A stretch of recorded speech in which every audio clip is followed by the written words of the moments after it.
Welcome to our podcast, Resilient Heroes, where we are dedicated to showcasing the incredible journeys and contributions of women in the field of emergency management. I'm your host, Laura James.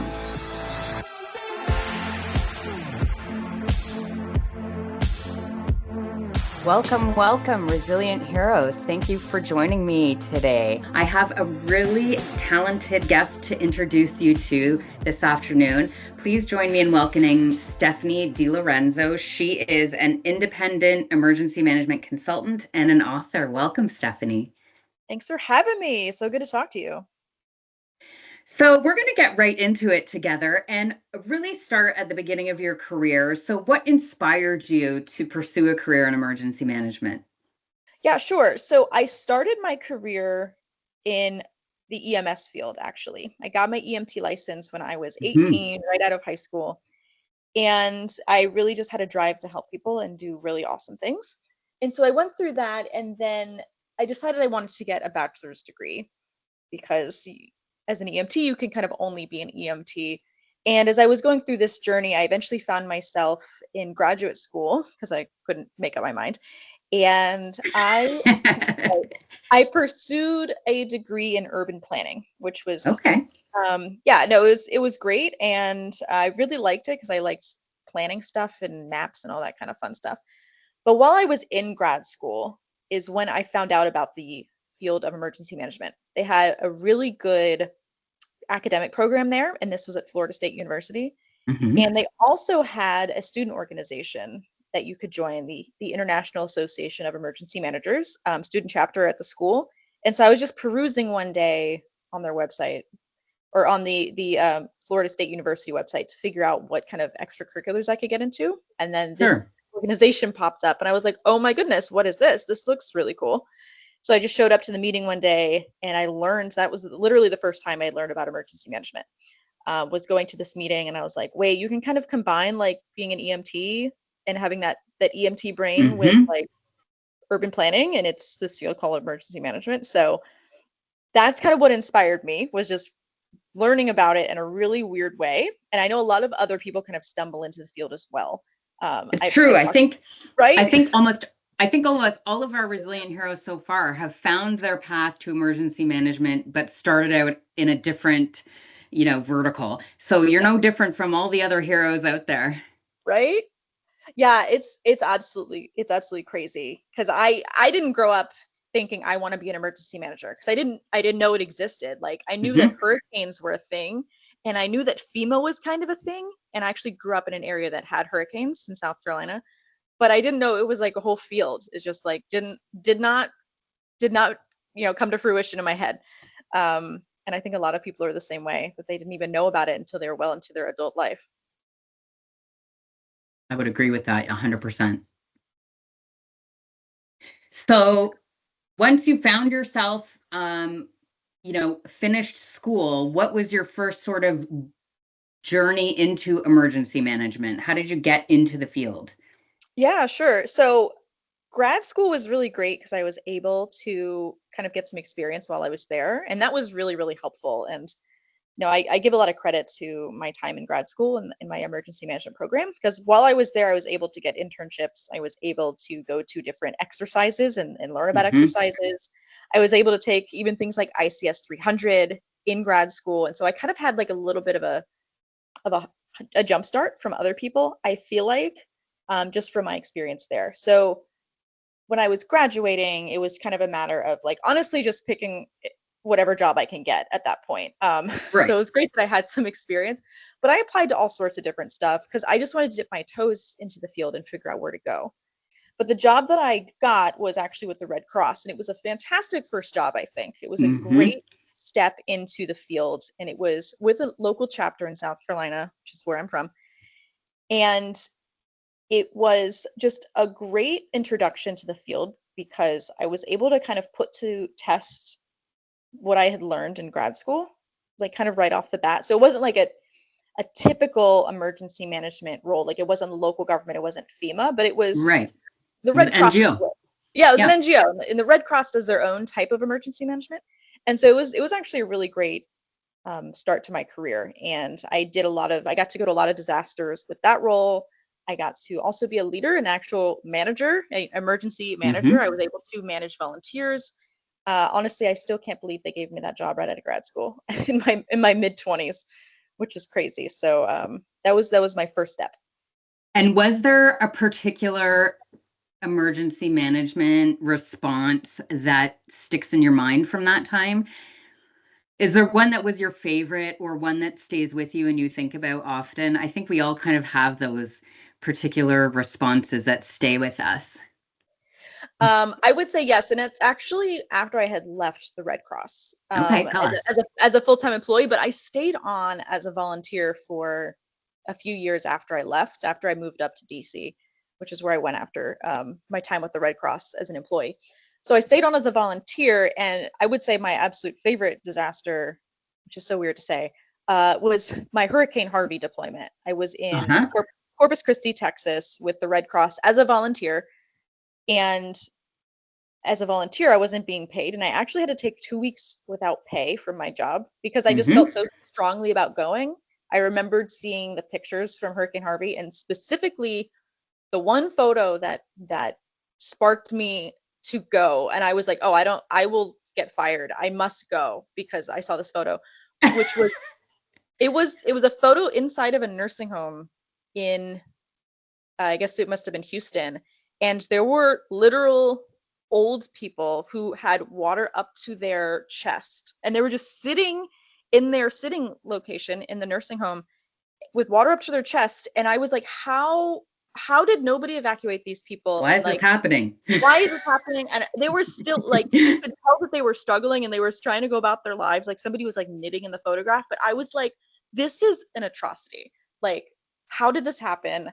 How is there a nursing home and there's people in their 80s, 90s in wheelchairs with water up to their chest? That's what it was for me that made me be like, I must go to this disaster right now. I will get fired and I don't care. And I didn't get fired because they were like, oh yeah, go do it.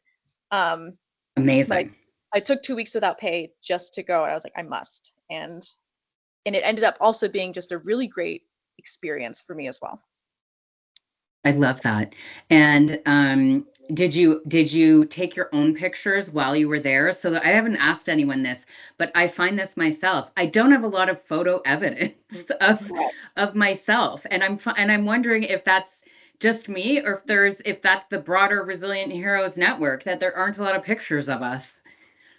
I think that's accurate. I very rarely take photos. Yeah. Unless I'm but asked now. to. Looking back, I think to myself, now I need to start doing that so that there's photographic evidence of some of these experiences. Yeah. But I also think that like, it's good. I think that makes you a good emergency manager that you didn't take photos because you're too busy doing your job. Too busy. Exactly. It's true. Unless you're like a PIO or something in the actual like, communications department. Like, I don't think you should be having time to just like go out and take photographs. Just a quick snap, This is the time I was at Hurricane Harvey. A selfie. For your 75-year-old self, so she can remember the girl she once was. Right? I did. So it's actually a lie. I look back. I did take some photos on that deployment, and they're somewhere.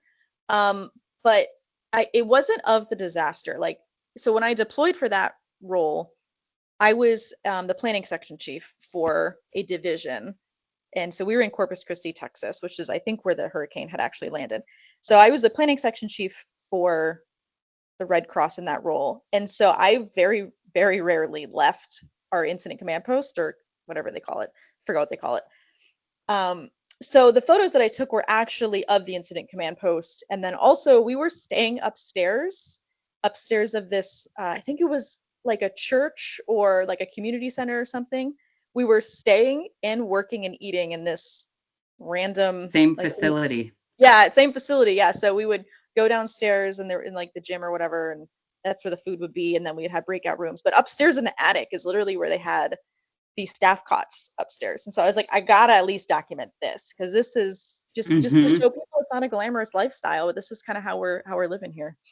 Definitely not glamorous. I can tell you that where I'm up in Ontario, Canada, we just had a historic ice storm over the weekend, so I haven't had power for days.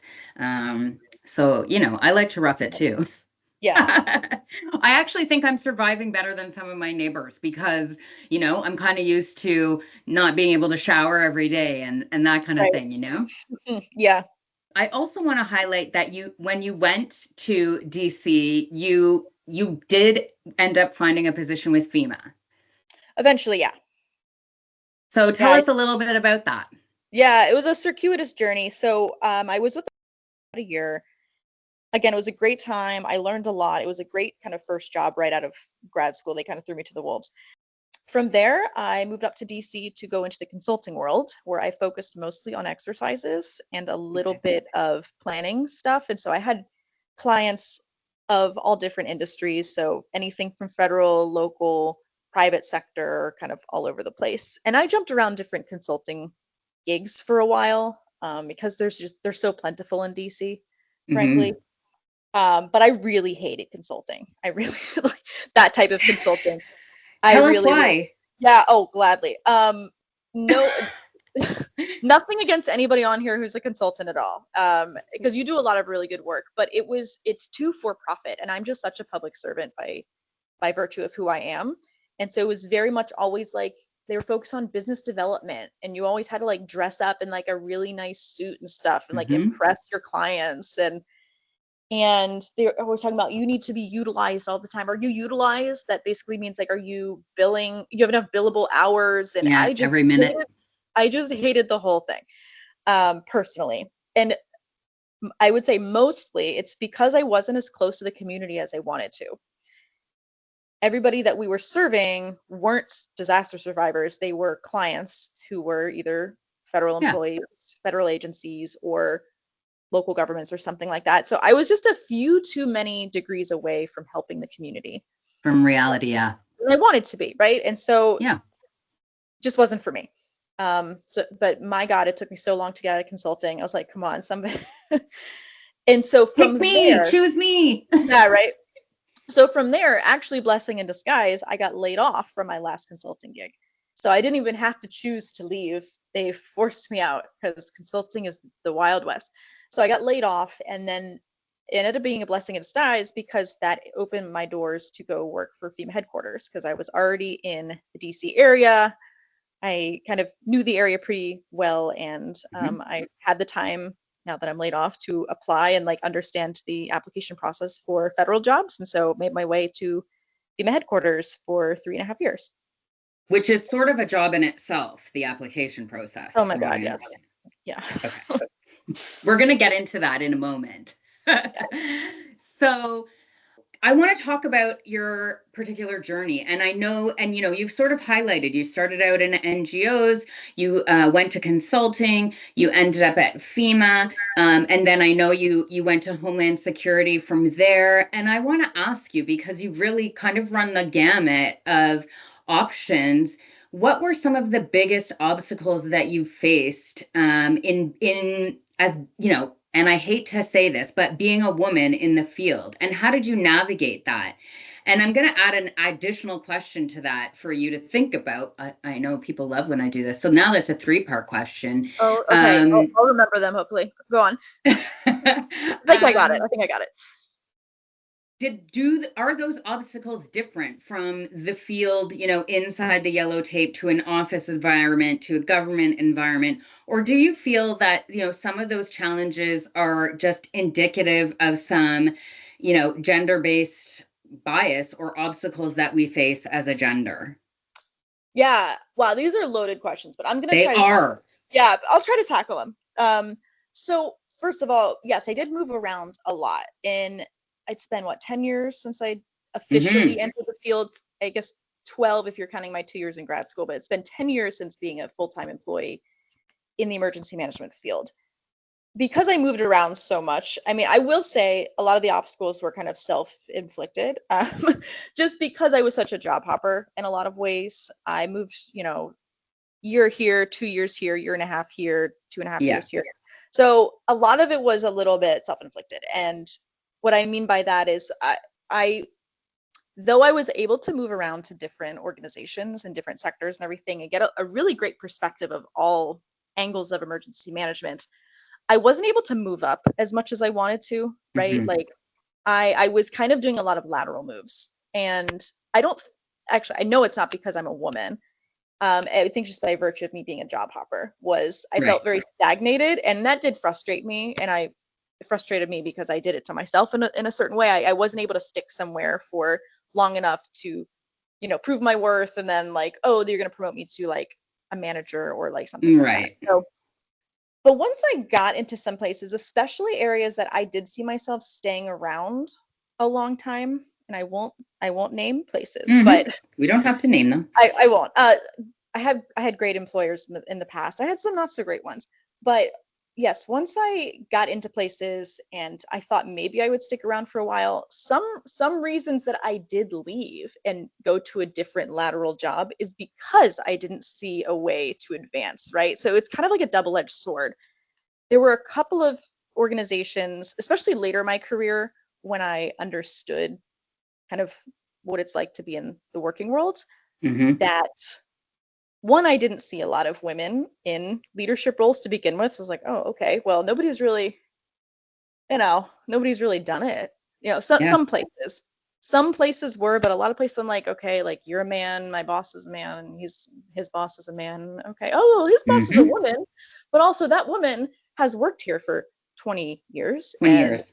you know what I mean? And so Yep. like you could see a lot of the women in leadership roles in certain organizations that I worked with really had to like be there for a long time, or cut their teeth somewhere else, to kind of get where they are. So yeah, some of that did frustrate me a little bit, and I don't necessarily know if it's because just like women weren't applying to those roles or anything like that. But I mean, I would also say that there are definitely organizations where there were a lot of women in kind of mid-level positions who were very, very good and articulate, and I would look up and be like, oh, all of you report to men.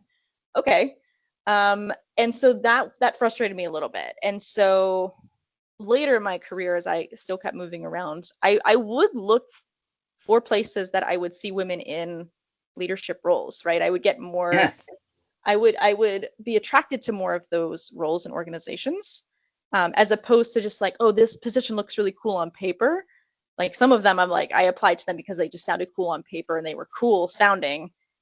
But then the reality, I was like, oh, well, maybe I don't have a lot of growth here. Maybe they won't see Hmm. me for much growth. So I think that answered most of your questions, but feel free to follow It up if I did. did. But Okay. I did. But number three was, do you see a difference in some of those gender biases between the field and a more sort of office Oh, setting? oh yeah. I think office, I could be way more successful in moving up and having more respect for sure. Hmm. There are a lot more women as in the emergency management office realm versus response. And response is where my like heart lies, I know frankly. that about you. Yeah. Yes, and I'm sure we're gonna get into it. But We're going to yeah, get no, into it. for sure, for sure, for sure. So, following up on that question, Steph, and knowing that you had sort of this broad range of employment experience, what are the qualities that you think women bring to the field of emergency management? Yeah, sure. So I would say, and not to generalize too much, but as a woman that I am in the field, I have a tendency to think things through a lot and kind of take a pause and really make sure I'm making a good right decision in the moment. And this is mostly for when you do responses, when you're going out to the field and you're responding. It can also apply to office jobs and everything like that. But when you're doing your true emergency management, like response, like we're doing the thing right now, it's gray sky. I have a tendency, and I know a lot of women do, to do that, to kind of take their time and make the right decision and get all the Hmm. information. Whereas I notice men a lot of times, especially those coming into the response field of emergency management with a background in police, fire, EMS, and everything like that, because that's where most of them find themselves True. after they retire. Yep. They're kind of a little bit of the opposite, where they're quicker with their answers and they can make decisions kind of on a dime, and they don't always necessarily think through stuff. And again, not to generalize, but I notice that a lot, that men are generally with that background of first responders. are quicker with their decisions. And I don't necessarily think that's a bad thing. I think it's good and bad for both, right? Like, I think it's Mm-hmm. good to think through your decisions and to make sure they're correct, but then sometimes you really need to make a fast decision. And I would say that that's something that I'm learning more as I go on more responses, is to make quicker decisions, but also hopefully they're correct, but to be a little bit Yeah, more, quick. I totally agree with you. And I think that when I think about, first responders coming into the field of emergency management, I mean, let's be honest, they're not only is their job, critical life safety, but that's also, dealing with things as they come at you because the situation is constantly changing. Right. So, they're not trained to have that 10,000-foot or strategic view of the situation. They're trained to go through their checklist in their brain, Yeah. whereas, at a more strategic level, in an EOC environment, for example, we have a checklist, but I don't like to number it because depending on the situation and the communities impacted and different things become priorities in ways that you don't necessarily see, at the trigger point of an incident inside the yellow tape. And I also think that as you've sort of said, you have, that community, you want that community connection. I think our minds as females often go to what are the priorities for the community in addition to, the critical life safety items. And we start to put that lens on it as, a resilience lens, for lack of a better term. But I think that's part of what you do because you have seen so many responses that you come in with that resilience lens and are looking at things from a broader perspective. And I think that's one of the things that we bring to the table. I agree. Yeah, no, that's Yeah. that's really great. Yeah, I absolutely agree. And I wish we would get more women out to do response stuff. Like my last deployment that I just came back from. Mm-hmm. We There actually were had to postpone our recording because you were leaving to deploy. correct, yes, and it was a great experience for the most part. There's always going to be issues on a response, but I was on the ops team as a reservist with FEMA, and there were 40 of us on the team, and I was one of 3 women, right? And I just would love to see more women in response in the ops the ops piece of response and of emergency management. So That's actually, you're not the first resilient hero to bring to the table, the idea of, even if it's outside of your regular job, take the time to volunteer with some of these response organizations. Another set of hands is always important and needed, and it gives you a much different perspective once you've been on the ground. It is a very different feeling, and it impacts, like, you bring all of those experiences into the EOC when you come home. So, you said earlier you took 2 weeks without pay to deploy. I don't think I would ever do that to a staff, now knowing what I know, because they'll come back a better staff person for my organization, 100%. and they think they wanted to pay me, they just didn't have anything in their policy to do it, and so Yeah. I ended up leaving that organization not long afterwards because I'm a job hopper. But but right before I was leaving, I was asking about, like, hey, should we have some sort of like disaster relief like policy in our HR so like more people can do this? And they Mm-hmm. were actually really open to like talking about that. So I'm going to regroup us now, and I want to talk about what I think is probably one of the most rewarding moments in your career so far. And you have recently become a published author. So congratulations. Thank you. And your book is called Navigating the Chaos, the Ultimate Emergency Management Career Guide. So as you have been sort of saying in jest, you're the ultimate career hopper. Tell us what the evolution of the book was and why you decided to do it. Yeah, absolutely. I think it all started really when I started working at FEMA headquarters, and I had that on LinkedIn and everything like that. And I'm a very active LinkedIn person. So feel free to follow me on LinkedIn. And just by virtue of being really active on LinkedIn and saying that I work at FEMA, people started naturally reaching out to me on LinkedIn, being like, hey, you work there. I'm trying to get a job there, or I want to know about emergency management. Can we talk? And I was like, absolutely. So for the longest time, for like years, I was just having really informal conversations with people. about FEMA, about the emergency management field, and giving them advice and everything like that. And it just kind of snowballed, and it kind of grew and grew into the book eventually. So from there, from talking to people kind of informally, I ended up leaving FEMA to go work for the city of DC's Homeland Security and Emergency Management Agency. And once I left there, I started to maybe formalize a lot of this advice a little bit more, because now I've left FEMA and people were mostly wanting to know about FEMA. And so then I was like, all right, I don't feel like a conflict of interest anymore, like talking about what it's like to go through the application process, because it was like a, wishy-washy kind of thing for the longest time. So I formalized it a little bit when I left. And I just noticed after doing this for a couple of years, I was re-explaining things over and over and over again. I was re-explaining either how to get a job at FEMA, like how do you go through the USA Jobs application process, but then others who wanted to make career changes, I was also explaining to them like, oh, well, have you taken the ICS courses online, like IS 100, 200, 700, 800, like these are just your basic foundational courses that FEMA offers online. And they're like, oh, no, I didn't know that was like a thing. And then I was like, wow, okay, now that I'm super active on LinkedIn and I kind of have like a bit of a following, I was like, what if I just packaged all of this into a book and then I can just push that out to the ether? And so now people can have it kind of all right in front of them and it can answer all of their questions. And so that was kind of the impetus for me to eventually write the book. So yeah, that's how it came about. So what did that journey look like for you? The actual book writing process? Yeah. So what was the process of writing a book like? Yeah, sure. I mean, I went back and forth between, oh, should I get it traditionally published or should I self-publish? And I landed on self-publishing. And when you do self-publishing, you can do it however you want, right? So if you go through a traditional publisher, you need to kind of follow their rules. Well, you have to pitch it first, find a publisher. Right.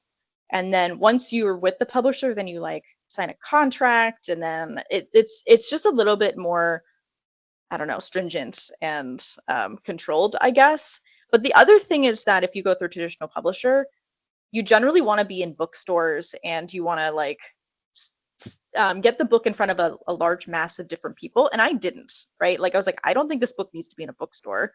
And yeah, you have a very specific target audience. Right? It's like so niche. I was like, I don't think I need to go through this hullabaloo. Like, why don't I just self-publish it? And so that's what I ended up doing. And the actual writing of it was, you can do it however you want. I mean, I first did an outline of what I wanted the different chapters to be. And then I just kind of took it chapter by chapter and just kind of, plowed through it. From start to finish, I would say it took about 6 months to get it finished writing and to get it to a freelance editor that I found. I had to get the book, the cover designed and everything. But the actual writing portion of it, because I, picked it up, put it down between deployments and stuff, took me about like 1 or 2 months, I would say. Maybe 1 month of pure writing if I were to be writing like 40 hours a week kind of thing. I mean, this came about because you sort of became a mentor as identified across the field, and people were spreading your name and saying, hey, you have to reach out to this woman. She knows how to help you get a job, get ready for the interview process, put your stuff together, what training you need, all of that kind of stuff. But like that was all in your free time. You were doing all of that sort of mentoring, just corner of your desk in your free time.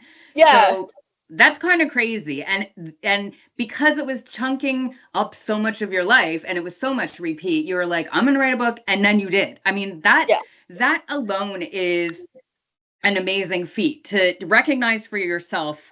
You've become this, not even voluntarily. It was sort of like it just happened. You are a mentor in this process. And then to make your life easier, and then to bring something to this very small team of people who could use these tools, you just did it. Like, I think that's an amazing thing to be celebrated. I mean, that takes a lot of initiative. Yeah, I appreciate that. It's something absolutely that I really enjoy doing, and I am really proud of doing it. So thank you. So listeners, I'm going to share with you that the book is available on Amazon. We're going to we're going to share a link in the show notes so that you can go right there. We'll also share a link to Stephanie's LinkedIn page so you can find her. But before you ask her for career advice, you need to buy the book and look for it there. And so far you've had a lot of uptake. There's been lots of purchases of the book so far, right? Yeah, there have been, absolutely. And I also do want to mention that the book isn't just for people trying to get into the field. It was written for anybody at any stage of their career, for the most part. Like if you're wanting to become FEMA administrator, sorry, it's not going to touch on that, but because I've never become FEMA administrator. Yeah. But yeah, so it's for everybody. So if you're in a different field and you're wanting to transition over to the field of emergency management, it gives some tips on that. If you're feeling kind of stuck in your career, like stagnated, and you want to like move up, I have some advice on how I would do that. If you're looking for ways to give back, or like things that you didn't know existed in the field, like if you're looking for different certifications or professional development courses and you don't know where to look, it touches on that. So it's kind of helps to meet you where you're at, and that was kind of the goal of the book. And that's fantastic. You've sort of recognized throughout your own career that your needs have shifted and changed. And so you've created a product that meets the needs of everyone, actually. And many folks, as we've both acknowledged, come into the field sort of sideways. So that's fantastic that there is advice for those folks and the folks that are, ready for a career change, which is also a good number of people when they get to middle age. Absolutely. Yeah. So I want to ask you a question, since you've dedicated really the better part of the last few years to the growth of this field. All of that can be really emotionally taxing, between your deployments, your book, your actual career in office, and your consulting. How do you balance all of that? Like, what are your coping mechanisms? Are there boundaries that you set so that you have appropriate time for yourself and family? I always like to include this question because honestly, we don't do a great job as women at protecting our own time. So I'm wondering if you've, over the years, found something that really works for you. Yeah, I mean, I would say what works for me is what I decided to do last summer, which was a big thing. And that was to leave a full-time job and just kind of take a sabbatical. And so because I did that, I'm able to focus on what I want to focus on. So I know we kind of buried the lead on that. I'm not currently working full-time in the field. I took a sabbatical last summer, so June of 2024. So yeah, we're coming up on a year, which is insane. And that's just because, for various reasons, one was kind of sick of job hopping, and I wanted to understand why I kept doing it. Like, I was with the city of DC for a year and a half, almost a year and a half, and I was feeling that same itch of like wanting to leave again. And I was like, oh my God, like, is it me or is it them, right? So I wanted to take a beat and figure out why I wasn't completely satisfied and fulfilled in my careers and in the jobs that I was choosing. The other thing is that I had finally decided what excited me about emergency management in the field and what I wanted to pursue, and that was response. And there's only so many like full-time jobs in the emergency management field where you can do that, where you have the freedom to go to deploy to disasters and stuff like that. True. And so that was another huge reason that I decided to leave, because last summer there were supposed to be a bunch of hurricanes, according to all the meteorologists, and then there were like 2. So LOL. But that's okay. So I also decided to leave last year so I could kind of pursue that passion of mine, which was deploying. And even though I didn't go to as many disasters as I was expecting to go to last year, it still allowed me to kind of like find myself. I know that's like so cliche, but I was in such a fortunate position that I could do that. I had saved up a lot of money where I was able to kind of take some time and kind of pursue what I wanted and kind of follow my heart a little bit. So, I mean, that's how I found the work-life balance, because I decided to focus on what made me happy, as opposed to just like, submitting to the golden handcuffs of like, well, okay, like you have this stable job and da da da da da. Yeah. It's like, but it's not bringing working for the weekend. Yeah, exactly. And so I was like, look, I have the means to do this right now, and this seems like a really good time to do it, especially given like climate change is getting worse. I was like, let's go for it. And so that's what really allowed me to write the book. Like I wrote the book, 2 months or 3 months after I started my sabbatical, because I had the time to do it. And I don't know if I was going to be able to do it if I was still working full time. That's amazing. So your sabbatical forced you to really dive into the passion, which is helping this community. Yeah.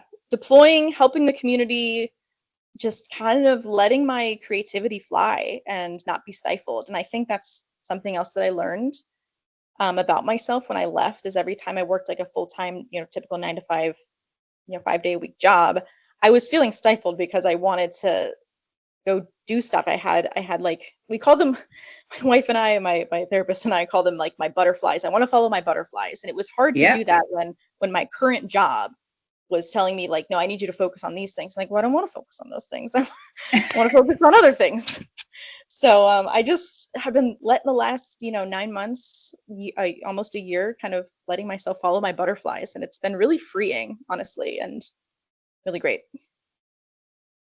Stephanie, I want to thank you so much for sharing this time with us and sharing your journey with us. Listeners, please head to Stephanie's site and please purchase her book. And she is, despite the fact that the book is published, she is always open to connections on LinkedIn. She is a regular poster, so I like to interact with her on the regular as well. And I'm going to share, Steph, that you're joining me the week after next. So the week of the 13th, I think, of April, we will be in New Orleans together for the National Hurricane Conference. And you're joining the Resilient Heroes panel as one of our panelists to discuss, your journey and your book, and we can provide advice to the women who are at the conference. So I'm looking forward to meeting you in real life. And I want to say thank you so much, not just for spending time with the Resilient Heroes this afternoon, but for everything you do for the communities that you deploy to, and also for taking the time out of your life to write the book that's going to help us all along our journey. So it has been such a pleasure, Steph. Yeah, thanks so much for having me. I'm so glad I got to talk to you. I'll see you soon. Yes, you will. See you in New Orleans. I'm excited. Have a great day, Resilient Heroes, and we'll see you next time. The opinions expressed on this podcast are those of the hosts and guests and do not necessarily reflect the views of Buffalo Computer Graphics. All content is for informational purposes only. Are you or someone you know a resilient hero and would be interested in contributing to our podcast? We would love to hear from you. Please contact us at RHpodcast@buffalocomputergraphics.com.